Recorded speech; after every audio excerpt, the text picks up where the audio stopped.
जय हिंद दोस्तों, स्वागत है आप सभी का सुरुचि स्टडी पॉइंट में।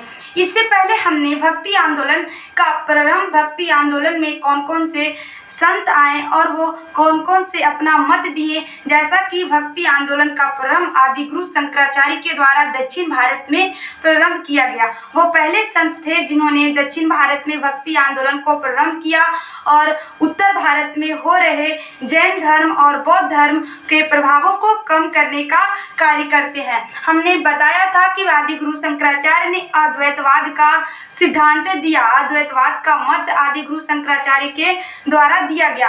और भी सभी आपके मतों के बारे में इससे पहले वाले वीडियो में हमने बता दिया। हम बता रहे थे कि उत्तर भारत में जो भक्ति आंदोलन को भी प्रारंभ किया जा रहा था और इसको दक्षिण भारत से उत्तर भारत की ओर ले जाने का कार्य आपका जो कार्य किए थे वो थे आपके रामानंद जो थे वो दक्षिण भारत से उत्तर भारत की ओर आपका भक्ति आंदोलन ले जाने का कार्य करते हैं। रामानंद ने आपका जितना भी भक्ति आंदोलन था, भक्ति आंदोलन को उत्तर भारत ले जाने का कार्य किया और उत्तर भारत में आपका भक्ति आंदोलन का हिंदी में उपदेश और हिंदी में बताना स्टार्ट किया, क्योंकि उत्तर भारत में ज़्यादातर जैन धर्म और बौद्ध धर्म, जाति, छुआछूत, ऊंच नीच का प्रभाव क्या था, ज़्यादा था। तो इस कंडीशन में हमारे जो रामानंद जो थे वो क्या करते हैं, दक्षिण भारत से भक्ति आंदोलन को उत्तर भारत में ले जाते हैं। तो उत्तर भारत में जैसे ही भक्ति आंदोलन पहुंचता है वो दो भागों में विभक्त हो जाता है। यानी कि उत्तर भारत में जब हम भक्ति आंदोलन को ले गए, आपके रामानंद उत्तर भारत में भक्ति आंदोलन को ले जाते हैं तो भक्ति आंदोलन दो भागों में विभक्त हो जाती है। तो आइए जानते हैं कि वो कौन से दो भाग थे और कैसे हमारे भक्ति आंदोलन दो भागों में बटे। उसके बाद उनके भी अलग अलग पार्टों को हम समझते हैं। कौन से जो संत थे, कौन से भगवान को पूजते थे, निर्गुण संत क्या होता है, सगुण क्या होता है, इन सारी जानकारी को आज हम इस वीडियो में समझेंगे। देखिए, कहा गया है कि भक्ति आंदोलन जब उत्तर भारत पहुंचता है तो दो भागों में बट जाता है, एक सगुण और एक निर्गुण। एक क्या होता है, एक सगुण और एक निर्गुण। निर्गुण कहने का और सगुण करने का क्या अर्थ है, हमने इससे पहले बता सकते हैं कि हम सगुण किसे कहते हैं, सगुण भक्ति किसे कहा जाता है। तो सगुण भक्ति हम वैसे भक्त को कहते थे जो मूर्ति की पूजा करते थे, जो प्रतिमा को मानकर पूजा करते थे, उन्हें हम सगुण भक्ति में रखते थे। यानी कि जो भगवान को मानते थे और भगवान की प्रतिमा, भगवान की मूर्ति रखकर जो पूजा करते थे उन्हें हम सगुण भक्ति कहते थे। लेकिन निर्गुण भक्ति इससे उल्टा था।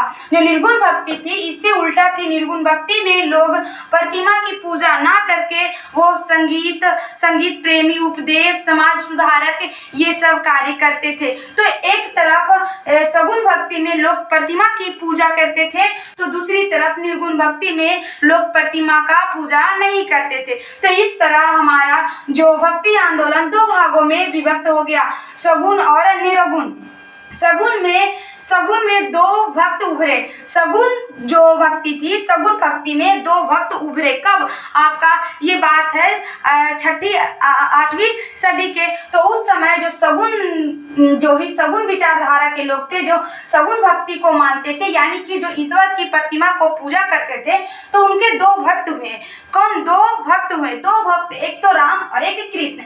एक जो भक्त, एक दो, जैसे कि एक समुदाय है, हम मान लेते हैं एक समुदाय है और वो सगुण भक्ति को पूजता है, यानी कि भगवान की प्रतिमा को पूजा करते। हम ही लोग अपने समाज में ही देख सकते हैं कि बहुत सारे ऐसे लोग होते हैं जिन्हें शिव शंकर बहुत ही प्रिय होते, किसी को राधा कृष्णा प्रिय होते हैं, किसी को राम भगवान प्रिय होते हैं और किसी को लक्ष्मण प्रिय होते हैं। तो इस प्रकार से क्या है, हमारा विचारधारा अलग अलग है, अलग अलग भगवानों को पूजते हैं। तो उसी प्रकार उस समय सगुण भक्ति धारा में दो भागों में विभक्त हुआ। एक भक्त जो राम को पूजते थे और दूसरा भक्त जो कृष्ण को पूजते थे। जो राम को पूजते थे उन्हें राम भक्त कहा गया, जो कृष्ण को पूजते थे उन्हें कृष्ण भक्त कहा गया। तो आइए हम जानते हैं कि वो कौन कौन से व्यक्ति थे जो राम भक्ति करते थे, जो राम भक्त कहलाए, और कौन कौन से वो लोग थे जो कृष्ण भक्ति करते थे और उन्हें कृष्ण भक्त कहा गया। देखिए, हमारे हिस्ट्री में बहुत ही ये क्या इंपॉर्टेंट टॉपिक, आप लोग ये नहीं समझिएगा, ये हमारा हिस्ट्री का बहुत ही इंपॉर्टेंट का टॉपिक है जिसमें हमको भक्ति आंदोलन पढ़ने को आता है। और भक्ति आंदोलन हर एक एग्जाम में पूछती है। आप कोई भी कंपटीशन का एग्जाम दे या 12th का एग्जाम दो, जो भी बच्चा 12th का एग्जाम देने वाले हैं उनके लिए भक्ति आंदोलन बहुत इंपॉर्टेंट होता है, क्योंकि भक्ति आंदोलन से पूछता है, बहुत सारा क्वेश्चन आता है, तो इसीलिए ध्यान रखिएगा। देखिए भक्ति आंदोलन में राम और कृष्ण में, राम भक्ति में आते हैं तुलसीदास। पहले जो तुलसीदास सबसे प्रमुख और सबसे ज्यादा कह सकते पर आपका चर्चित आदमी तुलसीदास, चर्चित व्यक्ति कौन है? तुलसीदास। तुलसीदास बहुत ही कह सकते इतने बड़े राम भक्त के रूप में माने जाते हैं। और आप लोग कहीं ना कहीं तुलसीदास के दोहे और तुलसीदास की कहानी सुने होंगे। देखिए बाबू, तुलसीदास जो होते हैं वो एक राम भक्त होते हैं और इनकी जो जीवन है वो बहुत ही कठिनाई में गुजरता है। तुलसीदास की जो जीवन है, तुलसीदास का जीवन वो बहुत ही कठिनाई में गुजरता है। क्या आप तुलसीदास के बारे में जानना चाहते हैं? तो आप अगर जानना चाहते हैं तो मैं तुलसीदास पे एक स्पेशल वीडियो बनाऊंगी जिसमें तुलसीदास के बारे में पूरी व्याख्या और उनकी जो भी जीवन की घटनाएं, वो तुलसीदास कैसे बने, उन्हें तुलसीदास को बचपन में राम बोला कहा जाता था, तो राम बोला से तुलसीदास तक सफर उन्होंने कैसे तय किया, अगर आपको जानना है तो मैं इस पे एक स्पेशल वीडियो बनाकर डालूंगी तुलसीदास पे। पता तुलसीदास का जीवन बहुत ही कठिनाई में, इतना कठिनाई, इतना संघर्ष करते हुए आज तुलसीदास सबसे महान और कहे जाते हैं कि सबसे महान राम भक्त माने जाते हैं। उनकी दोहा, उनकी जो बातें, उनका जो उपदेश आज भी क्या हम लोग के सामने विजय है, हम लोग के सामने है। तो इस तरह से हम तुलसीदास को कह सकते हैं कि तुलसीदास जो थे राम भक्त थे। तुलसीदास का जन्म होते ही तुलसीदास राम राम बोलना स्टार्ट कर दिए थे। क्या आप जानते हैं तुलसीदास के बारे में? जब तुलसीदास का जन्म हुआ था तो इनका जन्म 9 महीने में नहीं, कोई जैसे कि एक बच्चा का जन्म 9 महीने में हो जाता है, लेकिन तुलसीदास का जन्म 9 महीने में नहीं बल्कि 12 महीने में तुलसीदास का जन्म हुआ था। और तुलसीदास जन्म लेते ही राम नाम का जाप करने लगे। इनका मतलब जन्म लेते ही वह राम का नाम लेते हैं। और जब तुलसीदास का जन्म होता है तो वो एक हम ये नहीं कह सकते कि वो एक नवजात शिशु के रूप में उनका जन्म हुआ। उन्हें देखकर ऐसा नहीं लगता था कि उनका जन्म अभी अभी हुआ है। उनको देखकर लगता था कि ये जो है 2-3 साल का बच्चा है। इस प्रकार तुलसीदास बचपन से एक अद्भुत बच्चे के रूप में जन्म लिए। वो जन्म से ही राम का नाम लेने लगे और जन्म से ही आप लोग को बहुत ही आश्चर्य होगा ये बात सुनकर कि जन्म से ही उन्हें 32 दांत थे। तुलसीदास को जन्म से ही 32 दांत थे। और तुलसीदास जो थे वो जन्म लेते ही वो क्या बोले? राम बोले, तो इसीलिए उन्हें राम बोला कहा गया। क्या कहा गया? राम बोला कहा गया।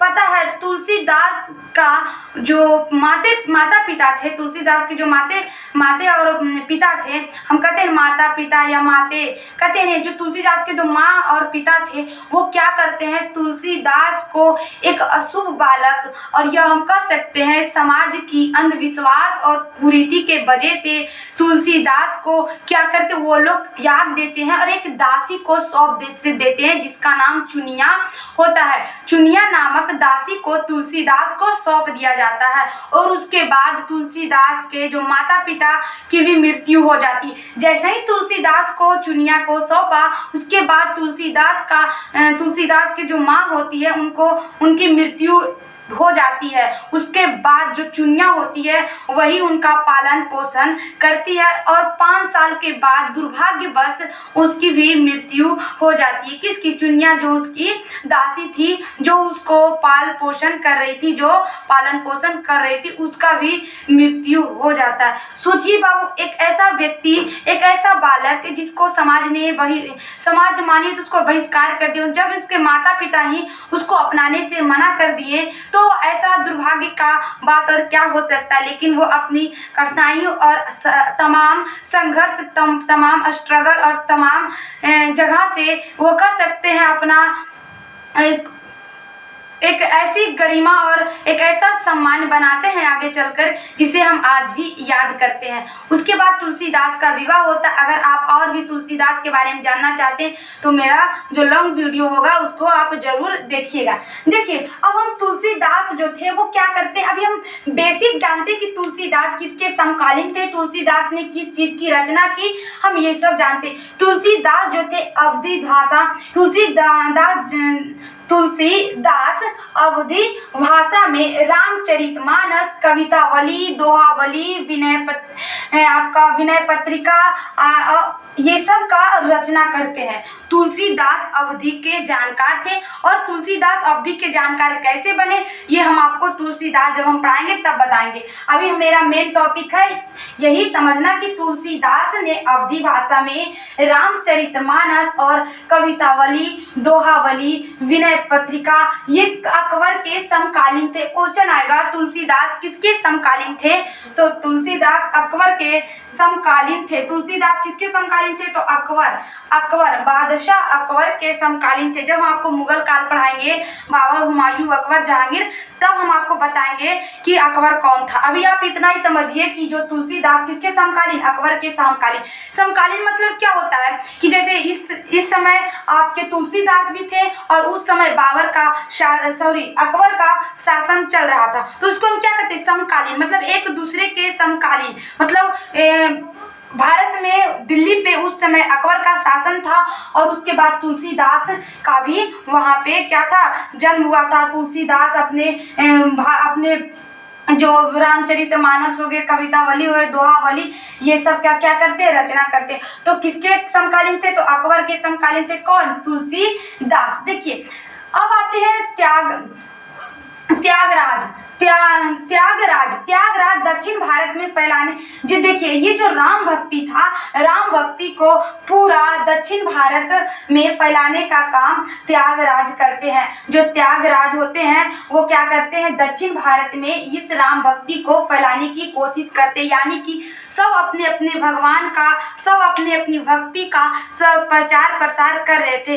एक दूसरे के साथ अपनी भक्ति के बारे में, अपने धर्म के बारे में, अपने राम के बारे में, कृष्ण के बारे में सब क्या कर रहे थे, बता रहे थे। तो इसी को कहा जाता है कि प्रचार प्रसार करना। तो हम अपनी धर्म का प्रचार प्रसार कर सकते हैं क्या। हमने आपको जब अनुच्छेद पॉलिटिकल साइंस जब मैं पढ़ाई थी, अनुच्छेद उसमें मैं बताई थी कि लोगों को धर्म के प्रचार प्रसार करने की अधिकार है, लेकिन आप अपने धर्म का प्रचार प्रसार कीजिए, लेकिन आप यह भी ध्यान में रखिए कि आप अपने धर्म का प्रचार प्रसार करें लेकिन दूसरे का धर्म का कोई भी प्रॉब्लम ना हो। तो इस प्रकार से आप धर्म का प्रचार प्रसार कर सकते हैं। उसके बाद देखिए, कृष्ण भक्ति के बारे में जानते हैं।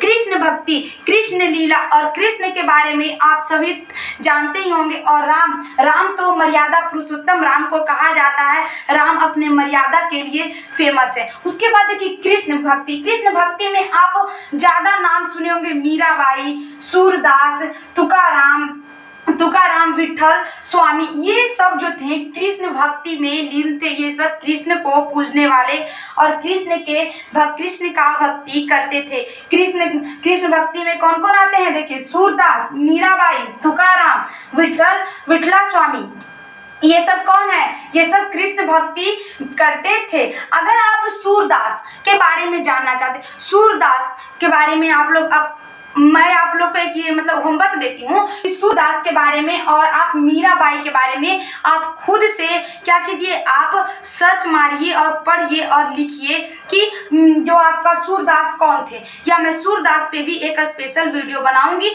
और वो वीडियो देखकर आप सूरदास के बारे में भी लिखिए। लेकिन ये किनको करना है, जो 12th का एग्जाम दे रहे हैं, लेकिन जो आपका कंपटीशन की तैयारी कर रहे हैं उनको सूरदास के बारे में पूरा जीवन कथा लिखने नहीं आता, या रामचरितमानस ये तुलसीदास के बारे में पूरा जीवन कथा लिखने को नहीं आता। लेकिन हाँ, तुलसीदास के बारे में जानकारी रखना, या तुलसीदास का जन्म कैसे हुआ, तुलसीदास ने विवाह किया, वैराग्य कैसे उत्पन्न हुए उनके मन में, ये सब जानना जरूरी होता है। लेकिन जो 12th के स्टूडेंट है, मैं उनके लिए बोल रही कि अगर आप 12th में है तो सूरदास, तुलसीदास पे जीवन आपका लिखने के लिए आता है तो आप थोड़ा सा देख लीजिएगा और लिखिएगा। देखिए, उसके बाद मीराबाई, सूरदास हो गए, मीराबाई का नाम तो आप सुने होंगे, मीराबाई पे तो सीरियल भी आता है ना, मीराबाई का पे तो लोग सीरियल भी देखते हैं। मीराबाई कृष्ण की बहुत बड़ी भक्त थी। जब उनके पिता, उनका जो पति होते हैं, उनके पति की जब मृत्यु हो जाती है तो वो उस समय से और भी कृष्ण भक्ति में लीन हो जाते हैं और सिर्फ कृष्ण को ही अपना पति मानते। वो बचपन से ही कृष्ण को बहुत मानते थे मीराबाई। लेकिन उनका विवाह हो जाता है, विवाह के बाद भी वो कृष्ण को इतना मानते थे, मतलब यानी कि कृष्ण को अपना पति के रूप में पूजा करते थे। तो मीराबाई कृष्ण को बहुत ही मानती थी और कृष्ण की भक्ति करती थी। वो हमेशा कृष्ण की भक्ति में डूबी रहती थी। उसके बाद देखिए तुकाराम आते हैं। तुकाराम किसके समकालीन थे? तो शिवाजी के समकालीन थे। जो शिवाजी के समकालीन कौन थे? तो तुकाराम शिवाजी के समकालीन थे। गुजरात में फैलाने का कार्य किया। ये जो तुकाराम जो थे वो क्या करते हैं, आप कृष्ण भक्ति को गुजरात में भी फैलाने का कार्य करते। बंगाल, बिहार तथा उड़ीसा के क्षेत्र में प्रचार चैतन्य महाप्रभु ने किया। चैतन्य महाप्रभु का भी नाम सुने होंगे। चैतन्य महाप्रभु जो थे वो क्या करते हैं, वो भी कृष्ण भक्ति का प्रचार प्रसार करते। अब देखिए कृष्ण भक्ति, राम भक्ति आपका सबका कैसे जोरों शोरों से प्रचार प्रसार होने लगा। तो ये कृष्ण भक्ति का प्रचार हो या राम भक्ति का प्रचार हो, एक तरह से फैलाव तो एक हिंदू धर्म और सनातन धर्म का ही हो रहा था। तो इस तरह से जो आपके महाप्रभु चैतन्य महाप्रभु जो थे वो बंगाल, बिहार तथा उड़ीसा, किस क्षेत्र में? बंगाल, बिहार तथा उड़ीसा के क्षेत्र में प्रचार प्रसार कर रहे थे।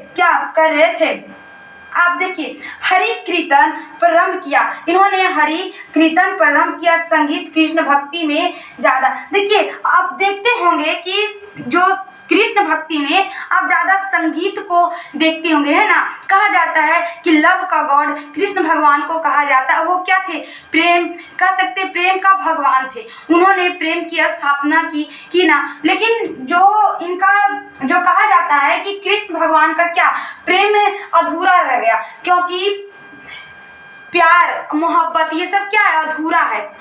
पूरा क्या है? विवाह। इसीलिए इंसान को विवाह करना चाहिए, ना कि प्रेम और मोहब्बत। ये आपकी सीख सकते हैं कृष्ण भगवान से। क्या कृष्ण भगवान जो थे वो क्या करते हैं आपका, उनके जो आप देखिएगा वो किसी भी चीज में कृष्ण भगवान ने ज्यादा संगीत पे बल दिया है। कृष्ण भगवान ने ज्यादा किस पे बल दिया? तो संगीत पे बल दिया। उन्होंने बांसुरी बजाना, बांसुरी बजाकर गैयों को चराना, फिर कह सकते गोपियों को नृत्य करवाना, गोपियों के साथ रासलीला करना, ये सब काम कौन किए थे? ये सब किसका काम था? तो आपके कृष्ण भगवान को कहा जाता था। कृष्ण भगवान को हम क्या तो कहते हैं?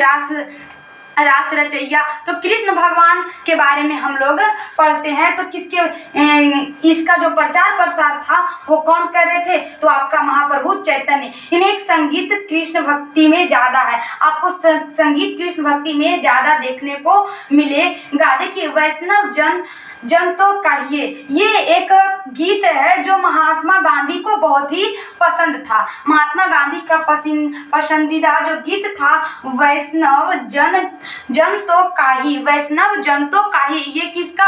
तो महात्मा गांधी का कह सकते पसंदीदा गीत था, बहुत फेवरेट गीत था। किसका? महात्मा गांधी का।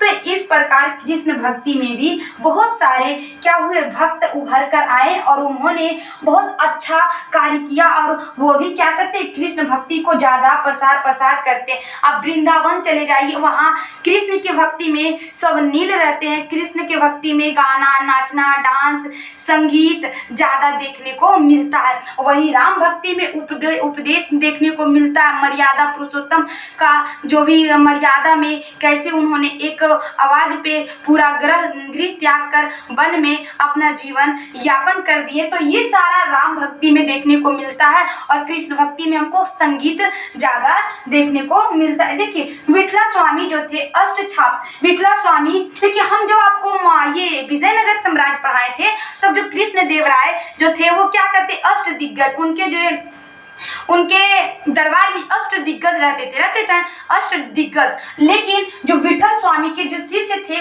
उन्हें अष्टछाप कहा जाता था। विठल स्वामी के 8 शिष्य थे। कितना शिष्य? 8 शिष्य थे, जिसे अष्टछाप कहा जाता था। तो इतना समझ में आ गया होगा। राम भक्ति और कृष्ण भक्ति से आपको कोई दिक्कत अगर दिक्कत नहीं है, अगर आप लोग सगुण विचारधारा, सगुण भक्ति को आप लोग जान गए होंगे, तो समझ गए होंगे, तब हम आगे बढ़ते हैं निर्गुण के तरफ। सगुण भक्ति में कोई दिक्कत,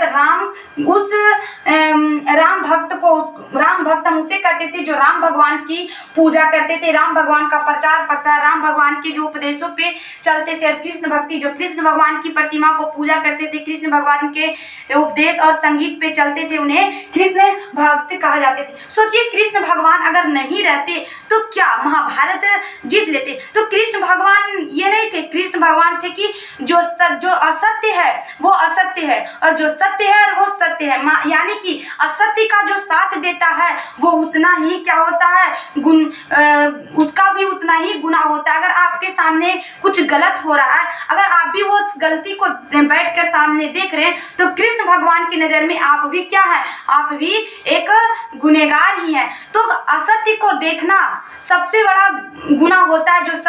जो असत्य कर रहा है और जो बैठकर देख रहा है, तो करने से ज्यादा जो देख रहा उसका ज्यादा कर सकते हैं, वो ज्यादा पापी होता है। तो देखिए, यही सब कृष्ण भगवान जब अर्जुन को जब महाभारत हो रहा था, तो कृष्ण भगवान अर्जुन को जो भी बताते और समझाते, उस पर गीता लिख दिया कि नहीं। अगर कृष्ण भगवान नहीं रहते तो क्या महाभारत जीत लेता अर्जुन? नहीं जीत लेता। कृष्ण से ये अर्जुन से ज्यादा पराक्रमी आपके ये थे, कर्ण थे। क्या कर्ण थे? लेकिन जिसके रथ पे स्वयं भगवान विराजमान हो, उनको कौन हरा सकता है? तो यही बात जो थे, आप लोग समझिए कि जो असत्य को देखना बहुत बड़ा पाप होता है। इसीलिए अगर आपके अगल बगल में कहीं असत्य हो रहा, तो आप उसको मत देखिए, आप उसके लिए कुछ ना कुछ योगदान दीजिए। जैसा कि आप लोग जब महाभारत देखे होंगे, और महाभारत से क्वेश्चन भी आता, महाभारत पढ़ने को भी है, 12th में महाभारत बहुत पढ़ने का। तो महाभारत में जब आप पढ़ेंगे तो देखेंगे कि बहुत बड़े बड़े गुरु थे, गुरु द्रोणाचार्य, गुरु आपके भीष्म पितामह, ये सब जो बड़े बड़े गुरु थे, और वहाँ पे जितने भी बैठे हुए थे, वो सभी जो द्रौपदी का चीरहरण देखते हैं, लेकिन किसी के मुंह से नहीं निकलता कि ये तुम क्यों गलत कर रहे हो। तो सबसे बड़ा पापी वो लोग थे जो क्या उन्हें ऐसा होता देख रहे थे। तो ये सारा जो बात था, कृष्ण भगवान गौर कर रहे थे। नहीं तो सोचिए, असत्य में इतना पावर था कि वो जो कौरवों को उन्होंने हरा दिया।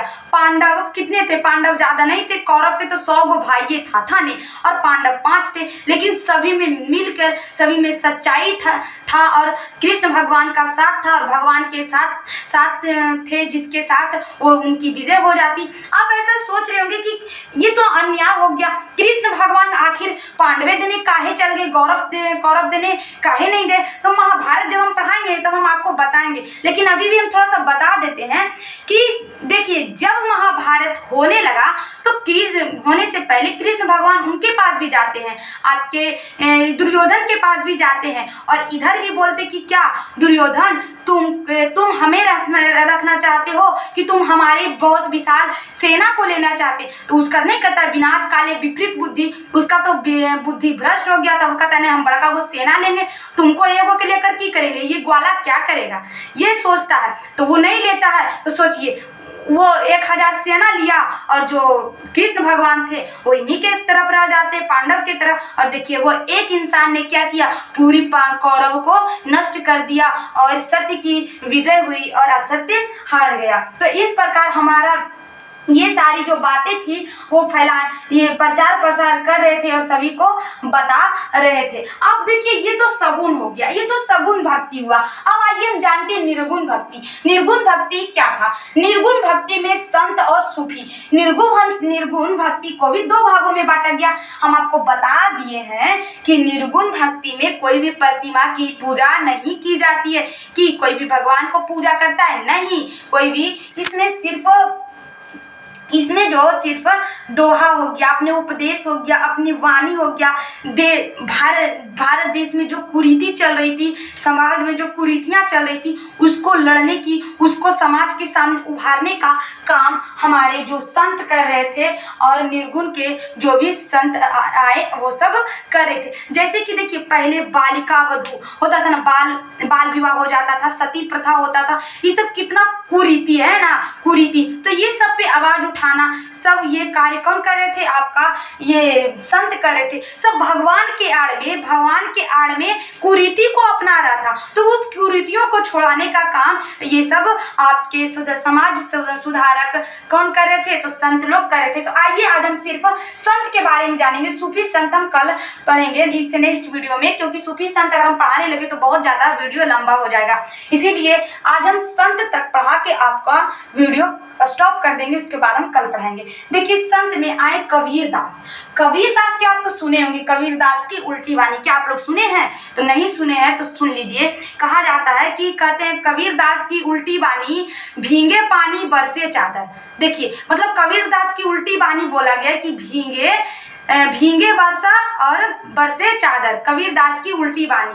तो इस प्रकार से हमारा कबीरदास ने बहुत सारे दोहे लिखे हैं। आप लोग दोहा पढ़े होंगे कबीरदास का, हम लोग भी पढ़ते थे जब 10th में, 12th में, 6th 8th में, बहुत ज़्यादा हम लोग दोहा पढ़े हैं कबीरदास के। हमको आज भी सुना है का, वो सुनाते हैं। पहले रुकिए।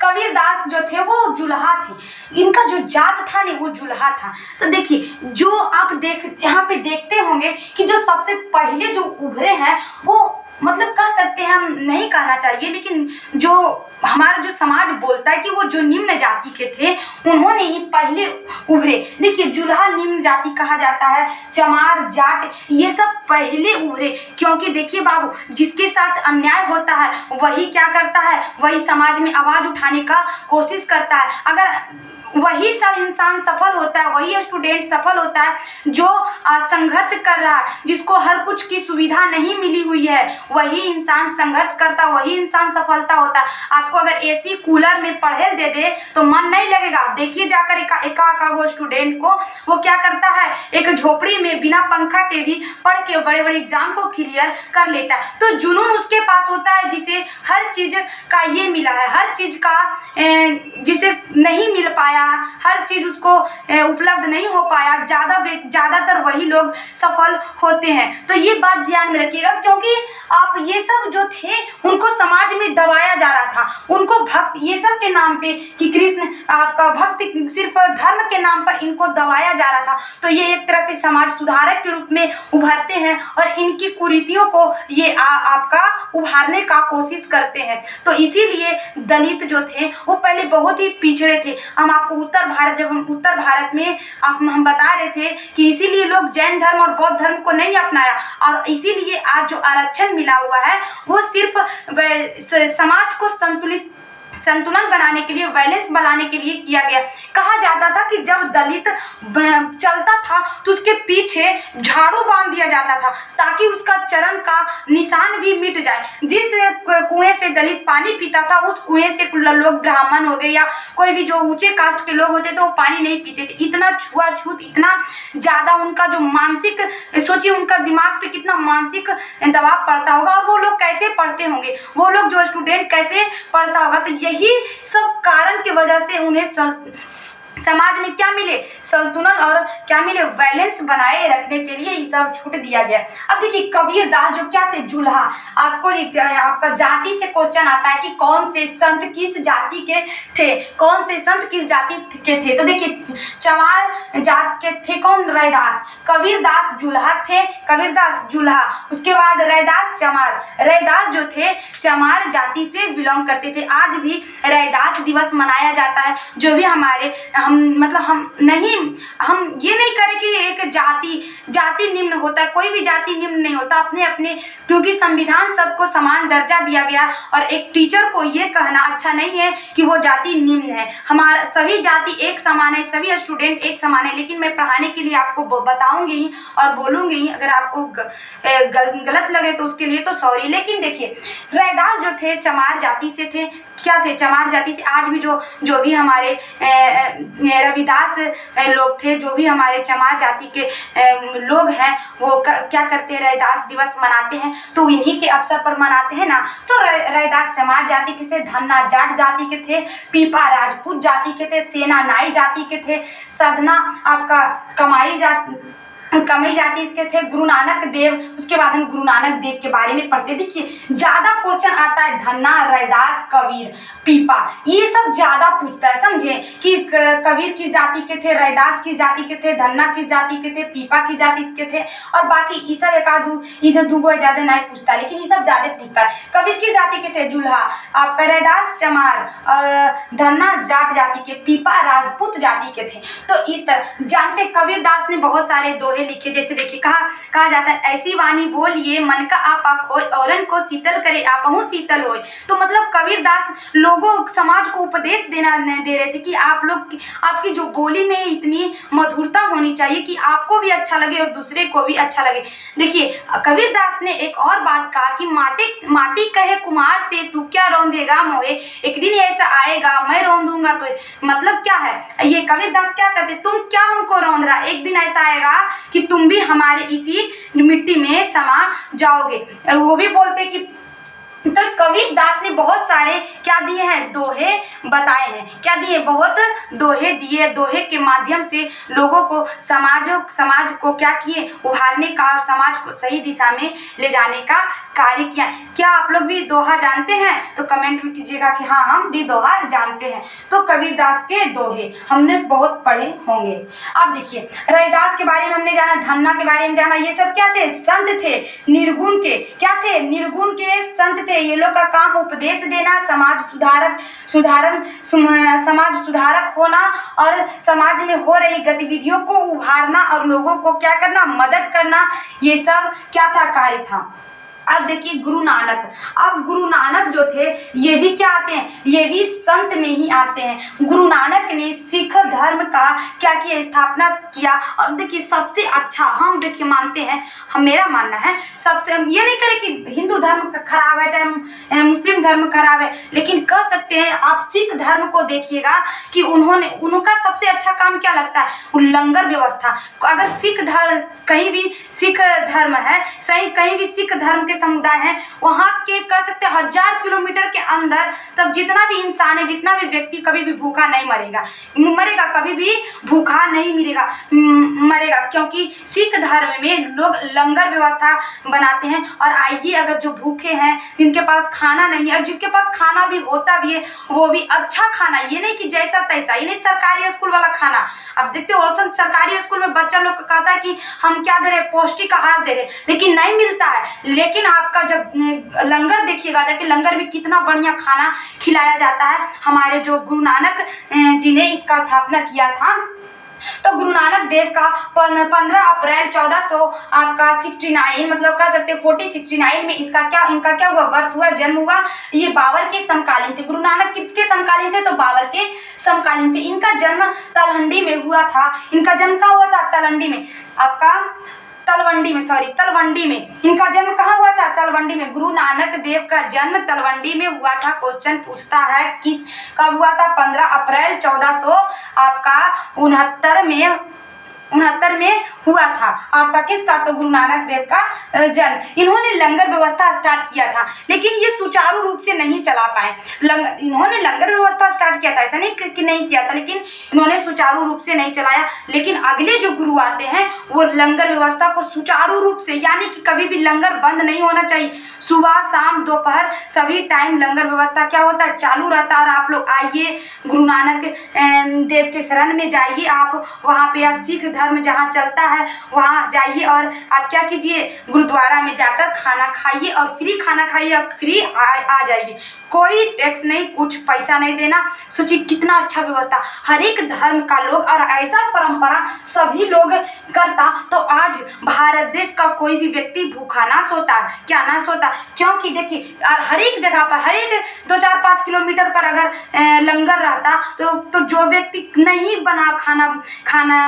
खा खा पा रहा है, जिसके पास खाना नहीं है, जो बहुत गरीब है। आप देखिए वो बहुत सारा फुटपाथ पे मंदिर के सामने भीख मांगते हुए और अनाथ लोगों को देखते होंगे, क्या उनका तो कम से कम पेट भरता।